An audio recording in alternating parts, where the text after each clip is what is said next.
జగన్ జిల్లాల టూర్ మరింత ఆలస్యమయ్యేలా కనిపిస్తోంది. సంక్రాంతి తర్వాత ఆ జిల్లాలో పర్యటిస్తానని స్వయంగా వైసీపీ అధినేత చెప్పారు. మరి టూర్లు ఎందుకు ఆలస్యం అవుతున్నట్టు? దీనిపై క్యాడర్ స్పందన ఏంటి?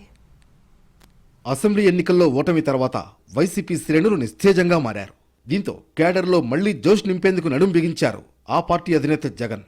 దీనిలో భాగంగా ఊరూరా తిరిగి పార్టీ శ్రేణులను స్వయంగా కలిసి మాట్లాడాలని భావించారు. సంక్రాంతి పండుగ తర్వాత వైఎస్ జగన్ జిల్లాల పర్యటన ఉంటుందని క్యాడర్కు సమాచారం కూడా వెళ్ళింది. కానీ పండుగ ముగిసి 3 వారాలైనా క్షేత్రస్థాయి పర్యటనలపై అధినాయకత్వం నుంచి ఎలాంటి ప్రకటన లేదు. దీంతో క్యాడర్ డీలా పడింది. ప్రాంతాల వారీగా సమస్యలను తెలుసుకుంటున్నారు వైఎస్ జగన్.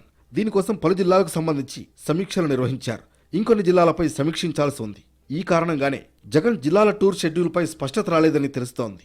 అయితే జిల్లాల టూర్ను ఆలస్యం చేయడం వల్ల ప్రభుత్వ వైఫల్యాలు మరిన్ని బయటపడతాయని వైసీపీ అధినాయకత్వం భావిస్తున్నట్లు తెలుస్తోంది.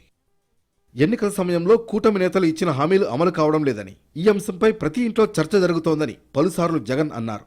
అంతేకాదు, వైసీపీ పాలనలో అమలైన సంక్షేమ పథకాలను కూటమి ప్రభుత్వం అమలు చేస్తున్న వాటితో పోల్చి చూస్తున్నారని తెలిపారు. దీంతో కూటమి ప్రభుత్వంపై జనంలో వ్యతిరేకత వస్తోందని కూడా జగన్ భావిస్తున్నారు. దీన్ని తమకు అనుకూలంగా మార్చుకునేందుకు ప్రణాళికలు సిద్ధమవుతున్నాయి. ఒక్కో పార్లమెంట్ నియోజకవర్గాన్ని ఒక యూనిట్గా పేర్కొంటూ జిల్లాల పర్యటన చేపట్టబోతున్నారు జగన్. మొత్తానికి వైసీపీ క్యాడర్లో జోష్ నింపేందుకు జగన్ చేపట్టబోతున్న జిల్లాల పర్యటన మరికొంతకాలం ఆలస్యం కానుందని సమాచారం.